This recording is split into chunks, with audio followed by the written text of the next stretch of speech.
ماں باپ میں مقدم کون ہے؟ اس حدیث میں ایک عجیب انداز آپ کو دکھائی دیتا ہے کہ انہوں نے جب پوچھا کہ میرے اچھے سلوک کا سب سے زیادہ حقدار کون ہے، تو آپ نے سب سے پہلے نام لیا تو ماں کا تذکرہ کیا، پھر انہوں نے پوچھا پھر ماں کا تذکرہ کیا، پھر انہوں نے وہی سوال پوچھا، آپ نے تیسری مرتبہ بھی ماں کا تذکرہ کیا۔ اس میں کیا حکمت ہے اور ایسا کیوں؟ اور چوتھی مرتبہ میں باپ کا تذکرہ آ رہا ہے۔ ابن بطال وغیرہ کا قول ابن حجر نے فتح الباری میں ذکر کیا ہے، اور انہوں نے جو بات کہی ہے اس کا خلاصہ یہ ہے کہ آپ قرآن کریم اگر پڑھیں تو اللہ تعالیٰ نے عمومی طور پر ماں باپ سے سلوک کا تذکرہ کرنے کے بعد خاص طور سے ماں کا ذکر کیا ہے۔ دونوں کا ذکر کرنے کے بعد تفصیلی ذکر ماں کا کیا ہے۔ کیسے؟ آپ دیکھیے، اللہ تعالیٰ فرماتا ہے وَوَصَّيْنَا الْإِنسَانَ بِوَالِدَيْهِ، ہم نے انسان کو اپنے ماں باپ کے ساتھ سلوک کی خصوصی وصیت کی ہے۔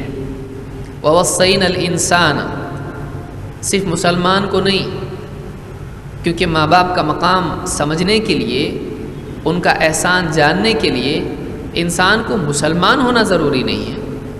ایک عام آدمی بھی جو اسلام نہیں لایا ہے، اس کو بھی یہ سمجھنے کے لیے کوئی مشکل پیش نہیں آتی ہے کہ اس کی پیدائش کے بعد اس کو سب کچھ دینے والے، اس کے ساتھ اچھا سلوک کرنے والے عالم اسباب میں ماں باپ ہی تھے، اور اس کے وجود کا ذریعہ اگر کوئی ہیں تو اس کے ماں باپ ہیں، اس کے وجود کا ذریعہ دنیا میں اگر ہیں تو اس کے ماں باپ ہیں۔ وَوَصَّيْنَا الْإِنسَانَ بِوَالِدَيْهِ، ہم نے انسان کو اپنے ماں باپ کے ساتھ اچھے سلوک کی خصوصی وصیت کی ہے۔ اب یہ دونوں کا ذکر اللہ نے کیا، بِوَالِدَيْهِ، ماں باپ دونوں اس میں آتے ہیں، والدین، والد والدہ دونوں کو آپ جمع کریں تو والدین ہوتے ہیں۔ ہم نے انسان کو اپنے ماں باپ کے ساتھ اچھے سلوک کی خاص وصیت کی ہے، لیکن پھر اس کے بعد دونوں کا ذکر کرنے کے بعد اللہ نے کیا کہا؟ حملتہ امہ وہنا علی وہن وفصالہ فی عامین۔ حملتہ امہ، اس کی ماں اسے اٹھائے پھرتی رہی، وہنا علی وہن، کمزوری پر کمزوری کے باوجود، کمزوری پر کمزوری کے حال میں اس کو اس کی ماں اٹھائے لیے پھرتی رہی، یعنی اپنے پیٹ میں بچے کو ماں اٹھائے لیے پھرتی رہی، کمزوری پر کمزوری، اس لیے کہ ابتدائی دور میں کمزوری کم ہوتی ہے، لیکن جیسے جیسے بچہ پیٹ میں بڑھتا جاتا ہے ماں سے اس کے جسم سے غذا لینا زیادہ شروع کرتا ہے، وہ زیادہ ماں سے غذا لیتا ہے۔ ماں جو کچھ کھاتی پیتی ہے وہ ماں کے جسم کا حصہ بنتے بنتے اس کی اولاد کے لیے بھی اس میں سے حصہ بنتا رہتا ہے۔ لہٰذا عورت جب بچے کا بوجھ بڑھتا چلا جاتا ہے وہ ماں سے غذا لینے کے اعتبار سے بھی اور ماں کے پیٹ میں بوجھ بننے کے اعتبار سے بھی بڑھتا چلا جاتا ہے، اور ماں کے لیے پہلے مرحلے سے بعد کے مرحلے مشکل ہوتے چلے جاتے ہیں، وہ کمزور ہوتی جاتی ہے، اس لیے کہ اس کے جسم کا حصہ، اس کے جسم سے غذا خود بچہ لے رہا ہے۔ حملتہ امہ، اس کی ماں اسے اٹھائے لیے پھرتی رہی۔ پیدا ہونے کے بعد تو بڑے فخر سے باپ لے کے گھومتا ہے، لیکن بچہ پیدا ہونے سے پہلے ماں کے پیٹ میں ماں اس کو لیے پھرتی ہے۔ حملتہ امہ وہنا علی وہن، کمزوری پر کمزوری کے باوجود ماں اسے اپنے پیٹ میں لیے، اپنے رحم میں لیے پھرتی رہی۔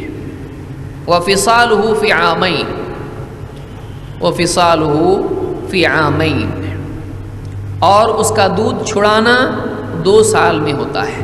عام کے معنی عربی زبان میں سال ہوتے ہیں، عامین 2 سال، تو بچے کا دودھ چھڑایا جاتا ہے 2 سالوں میں، یہی صحیح قول ہے۔ احناف کے نزدیک 2.5 سال اس کی مقدار ہے، لیکن صحیح بات قرآن کی آیت سے ثابت ہوتی ہے کہ بچے کا دودھ چھڑانا 2 سال میں ہوتا ہے۔ اس آیت میں آپ غور کریں اللہ تعالیٰ نے ماں باپ کا تذکرہ عمومی طور پر کیا، لیکن پھر خصوصی طور پر ماں باپ کے بعد ماں کا تذکرہ کیا، باپ کا نہیں۔ ابن بطال اس آیت سے استدلال کرتے ہوئے کہتے ہیں کہ اللہ کے نبی صلی اللہ علیہ وسلم نے یہاں پر 3 مرتبہ ماں کا تذکرہ کیا اور چوتھی مرتبہ باپ کا تذکرہ کیا ہے، تو 3 مرتبہ لگاتار ماں کا تذکرہ کرنے کی کیا مصلحت اور حکمت ہے؟ کہتے ہیں کہ اس آیت میں اللہ رب العالمین نے خصوصی طور پر ماں کا تذکرہ کیا ہے، اور اللہ تعالیٰ نے یہاں پر جو اشارہ دیا وہ یہ، اس سے بات معلوم ہوتی ہے کہ 3 تکلیفیں ایسی ہیں کہ جو صرف ماں اٹھاتی ہے، باپ اس تکلیف میں ماں کے ساتھ شریک نہیں ہوتا ہے۔ یہ خصوصیت صرف ماں کو ملتی ہے کہ بچے پر احسان کرنے کے اعتبار سے، بچے کی ابتدا اور اس کی پرورش کے اعتبار سے 3 چیزیں ہیں جو ماں کے ساتھ خاص جڑی ہوئی ہیں، باپ ان میں ماں کے ساتھ شریک نہیں ہوتا ہے۔ ہاں، بچہ پیدا ہونے کے بعد یا بچے کی ابتدا کے اعتبار سے باپ اس میں سبب ہے، لیکن ان 3 تکلیفوں میں جو کہ بہت ہی سخت مرحلے ہوتے ہیں اور بالکل ابتدائی مرحلے ہوتے ہیں، ان میں باپ ماں کے ساتھ شریک نہیں ہوتا ہے۔ وہ 3 تکلیفیں کیا ہیں؟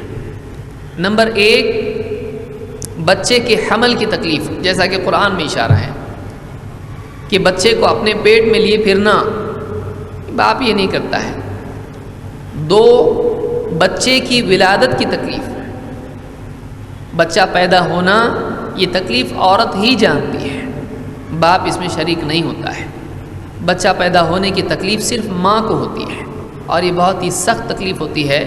بہت ساری خواتین اس تکلیف کی وجہ سے دوسرے بچے کے لیے انکار کر دیتی ہیں، وہ خود جانتی ہیں کہ تکلیف کیا ہوتی ہے۔ اور نمبر 3، بچے کو دودھ پلانا، جیسا کہ قرآن کی اس آیت میں اس کا تذکرہ ہوا ہے۔ 2 سال تک اس کو اپنے سے چمٹائے رکھنا اور اس کی غذا اس کو دیتے رہنا، جس سے خود ماں کے اندر کمزوری آ جاتی ہے۔ تو بچے کا حمل، بچے کی ولادت، اور اسی طرح سے بچے کی رضاعت، اس کو رضاعت کہتے ہیں، یعنی بچے کو دودھ پلانا، یہ 3 تکلیفیں ہیں۔ عموماً عورت ان 3 تکلیفوں کو اٹھاتی ہے، اور باپ یہ 3 تکلیفیں نہیں اٹھا سکتا ہے، اس میں اختصاص ہے ماں کا۔ لہٰذا اللہ کے نبی صلی اللہ علیہ وسلم نے جب صحابی نے پوچھا کہ میرے اچھے سلوک کا سب سے زیادہ حقدار کون ہے، تو آپ نے کہا ماں، پھر پوچھا کہا ماں، پھر پوچھا کہا ماں۔ چوتھی مرتبہ میں چونکہ باپ بھی بچے کی ابتدا کے اعتبار سے اور پرورش میں اس کی حاجات کی پورا کرنے کے اعتبار سے، حاجات کے پورا کرنے کے اعتبار سے باپ بھی اس میں ہے، ذمہ دار ہے، اور اس کا بھی احسان ہے۔ چوتھی مرتبہ آپ نے باپ کا تذکرہ کیا، تو آپ اس میں یاد رکھیں کہ 3 مرتبہ ماں کا تذکرہ کیوں آیا اور اس کے بعد باپ کا تذکرہ آیا۔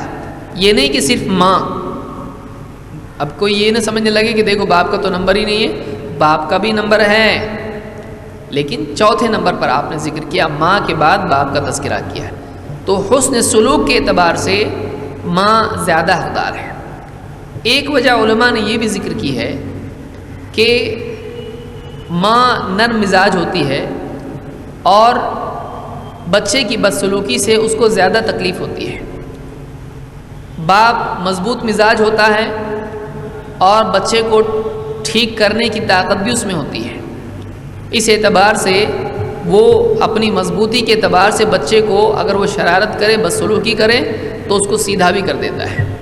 لیکن ماں نرم مزاج ہوتی ہے، اور خاص کر کے بعد کے دور میں اس کے اندر جذبات، چونکہ نرم مزاج ہوتی ہے، بچے کی بدسلوکی کی وجہ سے زیادہ دکھ ماں کو ہوتا ہے، کیونکہ عورت کو اللہ تعالیٰ نے کمزور پیدا کیا ہے۔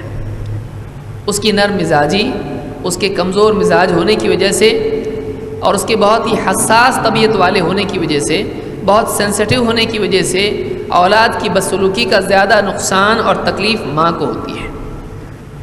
بعض اوقات باپ کی وفات جلدی ہو جاتی ہے اور ماں باقی رہ جاتی ہے، اس اعتبار سے بھی ماں زیادہ محتاج ہو جاتی ہے، کیونکہ شوہر کے جانے کے بعد میں عورت جب بوڑھی ہو جائے تو اس کے خرچ وغیرہ کے اعتبار سے بھی وہ زیادہ محتاج ہوتی ہے۔ اگر آدمی بوڑھا بھی ہو جائے تب بھی وہ کچھ نہ کچھ کر کے اپنی معاش کا اہتمام کر لیتا ہے، کچھ نہ کچھ کما لیتا ہے۔ لیکن ایک عورت جو اپنے گھر میں رہی ہو، پردے میں رہی ہو، اب ایسی عورت جو پردے میں اور گھر میں رہتی ہے اور دنیا کا اس کو کچھ بھی معلوم نہیں ہے، ایسی عورت اولاد کی زیادہ محتاج ہوتی ہے، خصوصاً بڑھاپے میں۔ اس اعتبار سے بھی ماں کی تقدیم، ماں کو پہلے بیان کرنا اور زیادہ مرتبہ بیان کرنا سمجھ میں آتا ہے۔ تو یہاں پر اللہ کے نبی صلی اللہ علیہ وسلم نے ماں کو باپ کے مقابلے میں 3 مرتبہ ذکر کیا، اس لیے کہ ماں زیادہ محتاج، زیادہ کمزور، زیادہ حساس ہوتی ہے، اس اعتبار سے اس کا تذکرہ کرنا سمجھ میں آتا ہے۔